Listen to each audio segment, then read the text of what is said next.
Stuart Bell from Mandari here, and today I want to tell you two things. I want to tell you a story about an advisor I met about 2 years ago who wouldn't meet me in his office, for a very real reason, and I want to share with you what Bill Gates had to say about that. Are you intrigued?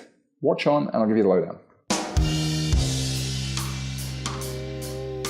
Back in the day, I used to go out and meet prospects sort of face-to-face. I sometimes do it now, but the video technology we have now means that I can have a great online meeting with a client and we can record it and we can share technology and whiteboard stuff probably more easily than visiting clients. But I used to go and see businesses, and maybe you've had this before, particularly if you work with businesses. When I went to a business, I knew instantly how things were, because if they invited me to the business, it meant things were good. They were proud of the office. And if they wanted to meet me in a coffee shop outside, away from the office, I knew that things weren't so well. And one of these particular conversations was with an advisor who'd grown his business fast.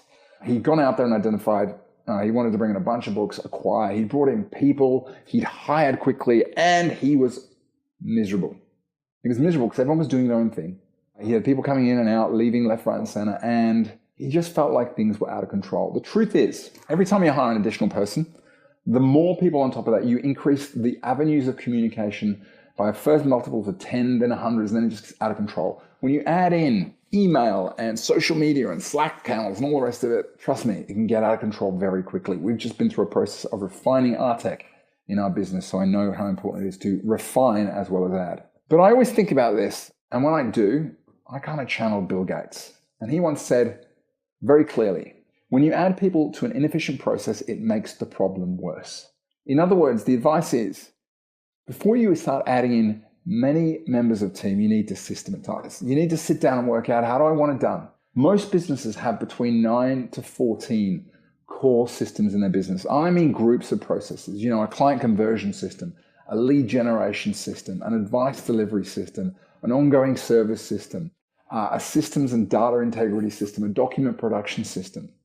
And even at a high level, working out the way you want things done before you start adding in swords of people is really going to help. One of the common problems that you have with this is, where are you going to find the time to get it done? Well, there's two real solutions to that. The first one is start as soon as you begin the business. And if it's too late, start now. But the second thing is realize that video is your friend. We actually have a whole system in our business where we use video, online operations manuals, and I've got to a point now where we've got it so well refined that I can literally record a process, hand it over to the team, and I know from that point onwards it will be created into templates, systems, documents, workflow, which is exactly the way it should be. If you want more on that, check out a blog I published recently called The Zero Dark 30 Guide to Workflow. Really proud of that one.